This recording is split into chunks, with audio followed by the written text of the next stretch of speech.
എന്തൊക്കെയുണ്ട് വിശേഷം? എല്ലാവരും സുഖം വിശ്വസിക്കുന്നു. ഞാനിവിടെ സുഖമായിരിക്കുന്നു.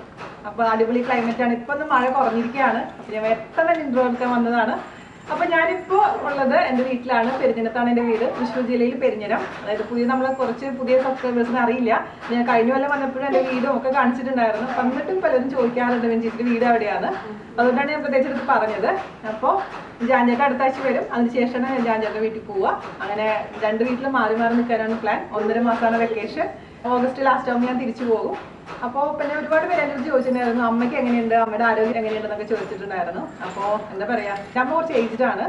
മാത്രമല്ല അമ്മയ്ക്ക് ഓർമ്മക്കുറവുണ്ട്. അപ്പോൾ ചില ദിവസം നല്ല ഓർമ്മ ഉണ്ടാവും, ചില ദിവസം ഓർമ്മ ഉണ്ടാവില്ല. അപ്പോൾ അങ്ങനത്തെ ബുദ്ധിമുട്ടിലാണ് ഇരിക്കുന്നത്.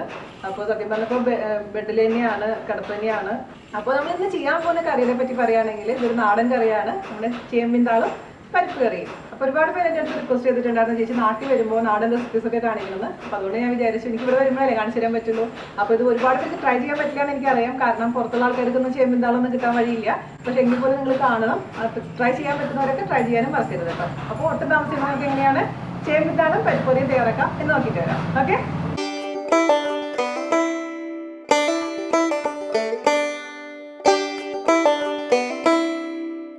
അപ്പം നമുക്ക് ചേമ്പിൻ്റെ താളും പരിപ്പും കൂടി കറി വയ്ക്കാൻ തുടങ്ങാം. അതിനുവേണ്ടി ഞാനിവിടെ ചേമ്പിൻ്റെ താളെടുത്തിട്ടുണ്ട്. ചേമ്പിൻ്റെ താളെന്ന് പറയുമ്പോൾ എല്ലാവർക്കും അറിയാമല്ലോ, അതായത് നമ്മുടെ ചേമ്പിൻ്റെ തണ്ട്. ഓക്കെ. അപ്പോൾ നിങ്ങളെല്ലാം ചേമ്പ് ഉപയോഗിക്കാൻ പാടില്ല. അതായത് റോട്ടിൽ കൂടെ ഒക്കെ പോകുമ്പോൾ സൈഡിലൊക്കെ ഉണ്ടാവുന്ന ചേമ്പുണ്ട്, അതിന് നമ്മൾ ചൊറിയൻ ചേമ്പ് എന്നാ പറയുക. അതൊന്നും നമ്മൾ യൂസ് ചെയ്യാൻ പാടില്ല കേട്ടോ. പിന്നെ അതിൽ തന്നെ നല്ലതുണ്ടാവും, അതൊന്നും എനിക്കറിയില്ല. അപ്പോൾ ഇത് നമ്മുടെ വീട്ടിൽ ശരിക്കും വിത്ത് കുഴിച്ചിട്ടുണ്ടായിട്ടുള്ള ചേമ്പാണത്. ഓക്കെ. അപ്പോൾ നമ്മുടെ വീട്ടിലെ അമ്മമാർക്കൊക്കെ അറിയാൻ പറ്റും. ചേമ്പിൻ്റെ താളെടുത്തിട്ടുണ്ട്. ഇത് നമുക്ക് നന്നായി വാഷ് ചെയ്തിട്ട് അതിനുശേഷം ഇതിൻ്റെ ഇലയൊക്കെ കളഞ്ഞതിന് ശേഷം കൊണ്ടുവരാം. എന്നിട്ട് നമുക്ക് ക്ലീൻ ചെയ്യാം കേട്ടോ. അപ്പോൾ ഞാനിവിടെ ചെറിയൊരു അളവാണ് കാണിക്കുന്നത്. അപ്പോൾ 2 തണ്ട് എടുത്തിട്ടുള്ളൂ കേട്ടോ. കൂടുതൽ എടുത്തു കഴിഞ്ഞാലും കാര്യമില്ല. അപ്പോൾ 2 തണ്ട് ഇതേപോലെ മുറിച്ചിട്ടുണ്ട്. നമുക്കിനി ഇതിൻ്റെ ഈ തൊലിയൊക്കെ ഇങ്ങനെ കളയണം. നമ്മുടെ മുരിങ്ങയുടെ തൊലി കളയില്ലേ, അതുപോലെ തന്നെ അങ്ങനെ കളയുക. ഇളയ തണ്ട് എടുക്കുന്നതാണ് ഏറ്റവും നല്ലത്. അതായത് അധികം മൂക്കാത്ത തണ്ട് കേട്ടോ. ചെറിയ ചെറിയ പീസായിട്ട് അങ്ങ് മുറിച്ചിടാം. പ്ലെയിൻ പോണ സൗണ്ട്. നമ്മൾ പണ്ടൊക്കെ ഞാൻ സ്കൂളൊക്കെ പഠിക്കുമ്പോൾ മഴ പെയ്യുമ്പോൾ കുടയൊന്നും ഇല്ലാത്ത സമയത്തൊക്കെ പെട്ടെന്നൊക്കെ മഴ പെയ്യുമ്പോൾ ഒരു ചേമ്പിൻ്റെ തണ്ടൊക്കെ ഒടിച്ച് അതിൻ്റെ ഇലയാണ് കുടയായിട്ടൊക്കെ ചൂടിയിരുന്നത്. ഇന്നത്തെ പിള്ളേർക്ക് അതൊന്നും അറിയില്ല, പക്ഷേ എന്നെപ്പോലെ ചെയ്തിട്ടുള്ള ഒരുപാട് പേരുണ്ടാവും അല്ലേ. അപ്പോൾ ഇത് നമുക്ക് ചെറിയ ചെറിയ പീസസ് ആയിട്ട് അങ്ങ് മുറിക്കാം കേട്ടോ. ഇതെന്തായാലും നന്നായിട്ട് കുക്കറിൽ ഇടുമ്പോൾ നന്നായിട്ട് അങ്ങ് കുക്കായി പോണതാണ്. അപ്പോൾ ഇതിൻ്റെ സൈസ് പ്രശ്നമൊന്നുമില്ല, എന്നാലും ചെറുതാക്കി ഇടുന്നതാണ് ഏറ്റവും നല്ലത്. അപ്പോൾ മൊത്തത്തിൽ ഞാൻ 2 തണ്ടും അരിഞ്ഞതിന് ശേഷം നമുക്ക് ബാക്കി പ്രൊസീജിയർ കാണിക്കാം കേട്ടോ. ഇത് താമരത്തണ്ട് പോലെ തന്നെയാണ് ഇതിൻ്റെ തണ്ടും. ഇത് കണ്ട ഉള്ളിൽ ഫുൾ ഹോൾസാണ്. അതുപോലെയാണ് ഇരിക്കുക നമ്മുടെ ചേമ്പിൻ്റെ തണ്ട്. അപ്പോൾ നമ്മുടെ ഇത് നന്നായി ചെറുതാക്കി കട്ട് ചെയ്ത് വെച്ചിട്ടുണ്ട് കേട്ടോ. ഇത് മാറ്റി വയ്ക്കുക. ഞാൻ ഓൾറെഡി വാഷ് ചെയ്തിട്ടുള്ള തണ്ടായിരുന്നു, ഇനി വാഷ് ചെയ്യേണ്ട ആവശ്യമൊന്നുമില്ല. അപ്പോൾ നമുക്ക് മാറ്റി വയ്ക്കാം. പിന്നെ ഞാൻ അതുപോലെ എടുത്തു വെച്ചിരിക്കുന്നത് പരിപ്പാണ്, തുവരപ്പരിപ്പ്. ഇപ്പോൾ 1/2 ഗ്ലാസ് തുവരപ്പരിപ്പ് ഞാനൊരു അരമണിക്കൂർ വെള്ളത്തിലിട്ട് കുതിർത്ത് വെച്ചിട്ടുണ്ടായിരുന്നു. അതിനുശേഷം എടുത്തു വെച്ചിരിക്കുന്നതാണ്. കാരണം ഞാൻ ദുബായിൽ ഉപയോഗിക്കുന്ന പരിപ്പ് എന്ന് പറഞ്ഞു കഴിഞ്ഞാൽ ഒറ്റ വിസിലിൽ എനിക്ക് നന്നായിട്ട് അങ്ങ് കുക്ക് ചെയ്ത് കിട്ടുന്നതാണ്. പക്ഷേ ഇവിടെ വന്ന് നോക്കിയപ്പോൾ ഇവിടുത്തെ പരിപ്പ് ഈ പിള്ളേർ പറയാറുണ്ട് എൻ്റെ അടുത്ത്, നാട്ടിൽ പരിപ്പ് ഭയങ്കര വേവാണ് ചേച്ചീനും. അത് പറഞ്ഞ പോലെ ശരിയാണ്. അപ്പോൾ ഇത് കുറച്ച് നേരം കുതിർത്തിട്ടില്ലെങ്കിൽ നന്നായി കുക്കാവില്ല. അതുകൊണ്ട് അരമണിക്കൂർ ഞാൻ കുതിർത്ത് വെച്ചിട്ടുണ്ടായിരുന്നു. ഇത് നമുക്കിതങ്ങ് കുക്ക് ചെയ്തെടുക്കാം. ഓക്കെ. അപ്പോൾ നമുക്ക് ഒരു കുക്കർ എടുക്കുക. അതിലോട്ട് നമ്മളുടെ അരിഞ്ഞു വെച്ചിരിക്കുന്ന തണ്ട് ഇട്ട് കൊടുക്കാം. പിന്നെ ഇട്ട് കൊടുക്കേണ്ടത് പരിപ്പാണ്. പരിപ്പിൻ്റെ അളവൊക്കെ നിങ്ങളുടെ വീട്ടിലെ മെമ്പേഴ്സ് അനുസരിച്ച് മാറ്റം വരുത്തണം കേട്ടോ. ഞാൻ ഇനി ഇതിലേക്ക് ചേർത്ത് കൊടുക്കാൻ പോകുന്നത് മഞ്ഞൾപ്പൊടിയാണ്. മഞ്ഞൾപ്പൊടി ഒരു 1/2 ടീസ്പൂൺ മഞ്ഞൾപ്പൊടി ഇട്ട് കൊടുക്കാം. അപ്പോൾ ഇതൊരു 4 പേർക്കൊക്കെ കഴിക്കാൻ പറ്റുന്ന ഒരു കറിയുടെ അളവാണ് കേട്ടോ ഞാൻ പറയുന്നത്. പിന്നെ ആവശ്യത്തിന് ഉപ്പിട്ട് കൊടുക്കുക. അതുപോലെ തന്നെ കുറച്ച് മുളക് പൊടി. ഇവിടെ കാശ്മീരി മുളക് പൊടി അല്ല ഞാൻ എടുക്കുന്നത്, സാധാരണ എരിവുള്ള മുളക് പൊടി തന്നെയാണ്. അതൊരു 1/2 ടീസ്പൂൺ ഇട്ട് കൊടുത്തിട്ടുണ്ട്. മുളക് പൊടി പിന്നെ നമുക്ക് വേണമെന്നുണ്ടെങ്കിൽ പിന്നെ ഇട്ട് കൊടുക്കാം. ആദ്യമേ തന്നെ ഒരുപാട് എരിവ് ഇടണ്ട. ഇതൊരു ലൈറ്റായിട്ടുള്ള കറിയാണ്, ഒരുപാട് എരിവൊന്നുമില്ല. പിന്നെ പുളി നിങ്ങൾക്ക് വേണമെന്നുണ്ടെങ്കിൽ അല്പം പുളി ഒഴിച്ച് കൊടുക്കാം കേട്ടോ. പക്ഷേ നമ്മളെ വീട്ടിലൊന്നും ഈ കറി ഉണ്ടാക്കുമ്പോൾ പുളിയൊന്നും ഒഴിക്കാറില്ല.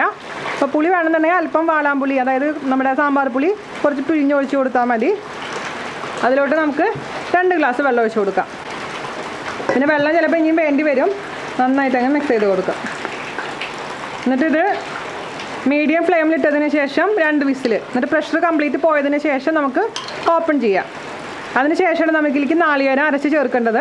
അപ്പോൾ നമുക്കിത് കുക്കർ അടച്ചതിന് ശേഷം കുക്ക് ചെയ്യാൻ തുടങ്ങാം. അപ്പോൾ ഇനി നമുക്ക് വേണ്ട എന്താണെന്ന് വെച്ച് കഴിഞ്ഞാൽ നാളികേരമാണ്. അത് തേങ്ങ ഞാനിപ്പോൾ ഒരു കൈപ്പിടി തേങ്ങ, അതായത് ഒരു ഗ്ലാസ്സിൽ അളവ് പറയുകയാണെങ്കിൽ 1/2 ഗ്ലാസ് തേങ്ങ മതിയാവും. അത് ചിലവർ ജീരകം ചേർക്കാറുണ്ട്, ചെറുള്ളി ചേർക്കാറുണ്ട്. പക്ഷേ ഞാൻ എൻ്റെ വീട്ടിൽ ഇത് രണ്ടും ചേർക്കാറില്ല, വെറും നാളികേരം മാത്രമേ അരയ്ക്കാറുള്ളൂ. അപ്പോൾ നിങ്ങൾക്ക് ജീരകവും അതായത് ക്യുമിൻ സീഡ്സും ഷാലറ്റ്സും വേണമെന്നുണ്ടെങ്കിൽ ഒരു ചെറിയുള്ളിയും അതുപോലെ തന്നെ 1/4 ടീസ്പൂൺ ജീരകം കൂടെ ചേർത്തിട്ട് നല്ല ഫൈനായിട്ട് അങ്ങ് അരച്ചെടുക്കണം. അപ്പോൾ ഞാനിത് വെറുതെ നാളികേരം മാത്രം നല്ല നൈസായിട്ട് അരച്ചിട്ട് കൊണ്ടുവരാം. അപ്പോൾ നമ്മുടെ പരിപ്പ് ഞാൻ ഓഫ് ചെയ്തിട്ടിട്ടുണ്ടായിരുന്നു കേട്ടോ. 2 വിസിൽ കഴിഞ്ഞു. 2 വിസിൽ വന്നതിന് ശേഷം ഞാൻ ഓഫ് ചെയ്തിട്ടു. കംപ്ലീറ്റ് പ്രഷർ മാറിയതിന് ശേഷം തുറന്നിട്ടുണ്ട്. അപ്പോൾ ഈ ഒരു പരുവത്തിലാണ് ഇരിക്കുന്നത്. അതായത് പരിപ്പ് അത്യാവശ്യം കുക്കായിട്ടുണ്ട്, നമ്മുടെ താളും കുക്കായിട്ടുണ്ട്, അതേസമയം ആകെപ്പാടെ അങ്ങനെ മാഷ് ആയിട്ടില്ല. നിങ്ങൾക്ക് പരിപ്പ് ഇച്ചിരി ഒന്ന് കടിക്കണമെന്നുണ്ടെങ്കിൽ ഒരു വിസിലൊക്കെ മതിയാവും. അപ്പോൾ നിങ്ങൾ അതൊക്കെ നിങ്ങളുടെ സ്വന്തം പ്രിഫറൻസ് അനുസരിച്ച് ചെയ്യാൻ മറക്കരുത്. അപ്പോൾ ഞാനിവിടെ ഈ സമയത്ത് ഞാനിപ്പോൾ ഗ്യാസ് ഓൺ ചെയ്തിട്ടുണ്ട്. അതിലോട്ട് അരച്ച് വെച്ചിരിക്കുന്ന തേങ്ങ ചേർത്ത് കൊടുക്കാൻ പോവുകയാണ്. നല്ല ഫൈനായിട്ട് അരയ്ക്കാൻ പ്രത്യേകിച്ച് ശ്രദ്ധിക്കുക കേട്ടോ. നന്നായി അങ്ങ് മിക്സ് ചെയ്ത് കൊടുക്കുക. ജസ്റ്റ് 2 മിനിറ്റ് ഇതൊന്ന് നന്നായി തിളക്കട്ടെ. അപ്പോൾ ഈ നമ്മൾ ചേർത്തിരിക്കുന്ന നാളികേരത്തിൻ്റെയൊക്കെ പച്ചച്ചുവ നന്നായിട്ട് മാറും. അതിനുശേഷം നമുക്ക് ഇതിലേക്ക് കാച്ചി ഒഴിക്കാം. ഞാനിപ്പോൾ ഇതിൻ്റെ ടേസ്റ്റ് ഒന്ന് നോക്കട്ടെ കേട്ടോ. ഉപ്പും മുളകൊക്കെ എത്രയുണ്ടെന്ന് അറിയണം. അല്പം ഉപ്പിൻ്റെ കുറവുണ്ട്. ഇപ്പോൾ ഇതിൽ നമ്മൾ നാളികേരം ചേർക്കാണ്ട് കാച്ചി ഒഴിക്കാണ്ടിരിക്കുകയാണെങ്കിൽ നമ്മൾ ഇവിടെ മുളക് വശം എന്നാണ് പറയുക. നമ്മുടെ സൈഡിൽ ഉണ്ടാക്കുന്ന ഒരു കറിയാണ് മുളക് വശം. ഒരുപാട് പേര് എൻ്റെ അടുത്ത് ചോദിക്കാറുണ്ട് മുളക് വശത്തിൻ്റെ റെസിപ്പി. അത് ഇത്രയേ ഉള്ളൂ. അപ്പോൾ നമ്മൾ കാച്ചി ഒഴിക്കത്തില്ല, വേറെ കുറച്ച് വെളിച്ചെണ്ണ മാത്രം അങ്ങ് ഒഴിക്കും. അതിനെ മുളക് വശം എന്ന് പറയുക. ചിലർ നാളികേരം അരച്ച് ചേർക്കത്തില്ല, ചിലർ നാളികേരം അരച്ച് ചേർക്കും. അപ്പോൾ മുളക് വശം വേണമെന്നുള്ള ആൾക്കാർക്ക് അങ്ങനെ ചെയ്യാം കേട്ടോ. അപ്പോൾ ബാച്ചിലേഴ്സിനൊക്കെ നാളികേരമൊക്കെ അവൈലബിൾ ആയിരിക്കില്ല ചിലർക്കൊക്കെ ചില ഏരിയാസിൽ.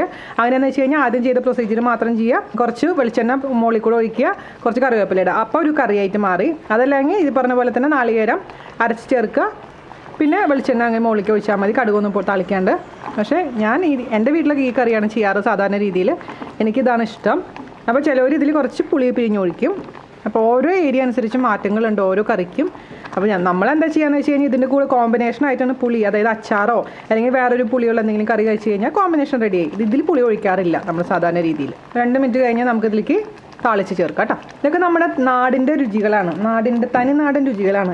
ഇപ്പോൾ ചേമ്പിൻ്റെ താള് ഇപ്പോൾ നമുക്ക് ദുബായിൽ വിചാരിച്ചാൽ കിട്ടത്തില്ല, അമേരിക്ക വിചാരിച്ചാൽ കിട്ടത്തില്ല. പിന്നെ ഇവിടെ നിന്നൊക്കെ കൊണ്ടുപോകണം. പക്ഷേ ചില കറികളൊക്കെ നമുക്ക് നാട്ടിൽ വന്നിട്ട് തന്നെ ചെയ്യേണ്ട കറികളാണ്. അപ്പോൾ എൻ്റെ കാണുന്ന പ്രേക്ഷകർക്ക് പലർക്കും ഇത് ചെയ്യാൻ പറ്റില്ല എന്ന് എനിക്കറിയാം. പക്ഷേ നാട്ടിലുള്ള ആൾക്കാർ ഒരുപാട് പേര് എൻ്റെ അടുത്ത് റിക്വസ്റ്റ് ചെയ്തിട്ടുള്ളൊരു കറിയാണ്. അതുകൊണ്ടാണ് ഞാൻ ഇട്ടിരിക്കുന്നത് കേട്ടോ. അപ്പോൾ ചെയ്യാൻ പറ്റാത്തവർ എന്നോട് ക്ഷമിക്കുക. കാരണം എല്ലാം നമുക്ക് അങ്ങനെ നോക്കിക്കഴിഞ്ഞാൽ എനിക്ക് ഒരു കറിയും ചെയ്യാൻ പറ്റില്ല. അപ്പോൾ നാട്ടിൽ വരുമ്പോഴല്ലേ എനിക്ക് നിങ്ങൾക്ക് ഈ കറികളൊക്കെ കാണിച്ചു തരാൻ പറ്റുള്ളൂ. 2 മിനിറ്റ് ആയിട്ടുണ്ട് കേട്ടോ. ഞാൻ ഓഫ് ചെയ്യുകയാണേ. നമുക്ക് ഇനി അതിലേക്ക് താളിച്ച് ചേർക്കാം. ചില മുകളിലേക്ക് ഇങ്ങനെ തെറിക്കുക, അതുകൊണ്ട് എപ്പോഴും സൂക്ഷിക്കണേ. അപ്പോൾ ഇനി താളിച്ച് ചേർക്കാൻ വേണ്ടി കണ്ട ഒരു സോസ് പാൻ വെക്കുക. വെള്ളമൊക്കെ ഉണ്ടെങ്കിൽ ഒന്ന് തുടച്ച് കളയുക. അപ്പോൾ വേഗം തന്നെ നമുക്ക് പാത്രം ചൂടായി കിട്ടിക്കോളും. അതിലേക്ക് നമുക്ക് വെളിച്ചെണ്ണ വെച്ച് കൊടുക്കുക. നാടൻ കറികളായതുകൊണ്ട് എപ്പോഴും വെളിച്ചെണ്ണയാണ് ഞാൻ പ്രിഫർ ചെയ്യുന്നത് കേട്ടോ. വെളിച്ചെണ്ണയുടെ അളവൊക്കെ നിങ്ങൾക്ക് നിങ്ങളുടെ താല്പര്യം അനുസരിച്ച് മാറ്റം വരുത്താം. 1 ടീസ്പൂണോ 2 ടീസ്പൂണോ ഒക്കെ നിങ്ങൾ എന്താണെന്ന് വെച്ചാൽ നിങ്ങൾ ചേർത്തോളൂ. ഞാൻ ചിലപ്പോൾ നാടൻ കറികളൊക്കെ ആകുമ്പോൾ കുറച്ച് വെളിച്ചെണ്ണ കൂടുതൽ ചേർക്കാറുണ്ട്. അപ്പോൾ അത് ടേസ്റ്റ് അനുസരിച്ചാണ് ചെയ്യുന്നത്. അപ്പോൾ ഞാനിപ്പോൾ ഇതിലേക്കൊരു 2 ടേബിൾ സ്പൂൺ വെളിച്ചെണ്ണ വെച്ച് കൊടുത്തിട്ടുണ്ട്. ഇതൊന്ന് ചൂടാവട്ടെ. ചൂടായിട്ടുണ്ട്. നമുക്ക് അതിലോട്ട് ഒരു 1/2 ടീസ്പൂണോളം കടുക് ഇട്ട് കൊടുക്കാം. 3 വറ്റൽമുളക് ഇട്ട് കൊടുക്കാം. ചെറിയ രീതിയിൽ ഇട്ടാൽ മതി, അല്ലെങ്കിൽ പെട്ടെന്ന് നമുക്ക് കരിഞ്ഞു പോകേ. കടുക് പൊട്ടിയെന്ന് ഉറപ്പ് വരുത്തിയതിന് ശേഷം മാത്രം കറിയിലോട്ട് ഇട്ട് കൊടുക്കാൻ പാടുള്ളൂ. കറിയിൽ കടുക് പൊട്ടിയിട്ടില്ല എന്നുണ്ടെങ്കിൽ ഒരു കറി കഴിക്കുമ്പോൾ ഒരു സുഖം ഉണ്ടാവില്ല.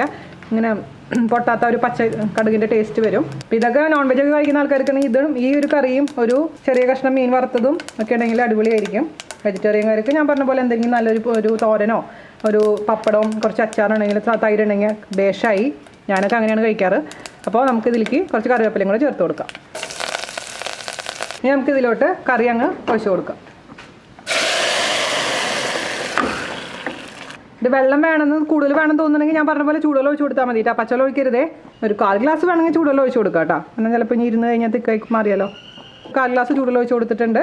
അപ്പോൾ ഇരിക്കുമ്പോൾ തിക്നെസ് വരാതിരിക്കാൻ വേണ്ടിയിട്ടാണ് അങ്ങനെ ചെയ്ത് കൊടുത്തിരിക്കുന്നത്. അപ്പോൾ ഇനിയിപ്പോൾ തിളയ്ക്കേണ്ട ആവശ്യമൊന്നുമില്ല, കാരണം നമ്മൾ ചൂടുവെള്ളമാണ് ഒഴിച്ച് കൊടുത്തത്. മാത്രമല്ല ഇത് ഓൾറെഡി കാച്ചിയതാണ്. ഇപ്പോൾ നമുക്കിനി ഇത് ഓഫ് ചെയ്യാം. അടച്ച് വെച്ചിട്ട് ഒരു 10 മിനിറ്റ് കഴിഞ്ഞ ശേഷം സെർവ് ചെയ്യാം. ഞാൻ അവസാനമായിട്ട് 10 മിനിറ്റ് കഴിഞ്ഞിട്ട് കേട്ടോ ഞാൻ ഇതിൻ്റെ ടേസ്റ്റ് ഒന്ന് നോക്കട്ടെ. ഞാൻ ചെറുതായിരിക്കുമ്പോൾ എൻ്റെ അമ്മയും അമ്മാമ്മയൊക്കെ സ്ഥിരമായിട്ട് വെക്കുന്നൊരു കറിയായിരുന്നത്. സത്യം പറഞ്ഞാൽ അന്യം നിന്ന് പോയി കറി എന്നൊക്കെ വേണമെങ്കിൽ പറയാം. ഇപ്പോൾ ആരും ഇതൊക്കെ വെക്കുന്നവരുണ്ട് കേട്ടോ, പക്ഷേ മിക്കവരൊന്നും വെക്കാറൊന്നുമില്ല. അപ്പോൾ എൻ്റെ ചെറുപ്പത്തിൻ്റെ ഒരു ഓർമ്മയാണ് ഈ കറി. ഞാനത് ടേസ്റ്റ് ചെയ്ത് നോക്കട്ടെ. എല്ലാം ഉണ്ട് കേട്ടോ, കറക്റ്റാണ്.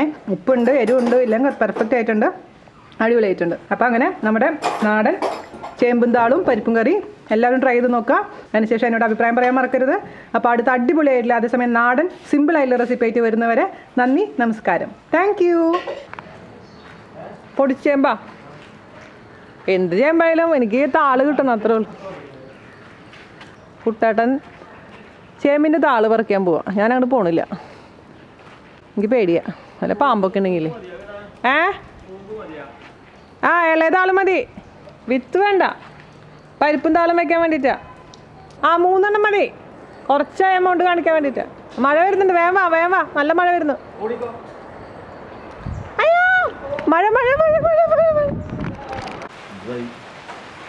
എന്താ കൂട്ടാട്ടാ കൊടയില്ലേ? കൊട അവിടെ പോയി. കോട്ടിട്ടിട്ട് ചേമ്പിൻ്റെ ഇല ചൂടുന്ന ആദ്യത്തെ മഹാൻ.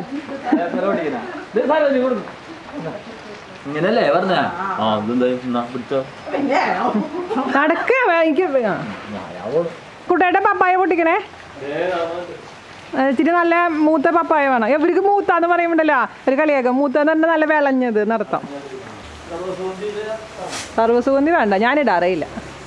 അയ്യോ ഭയങ്കര മഴ.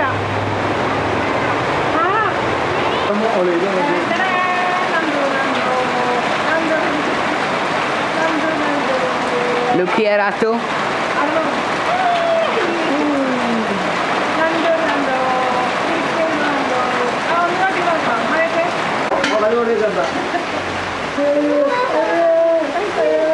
What are you doing? അവന്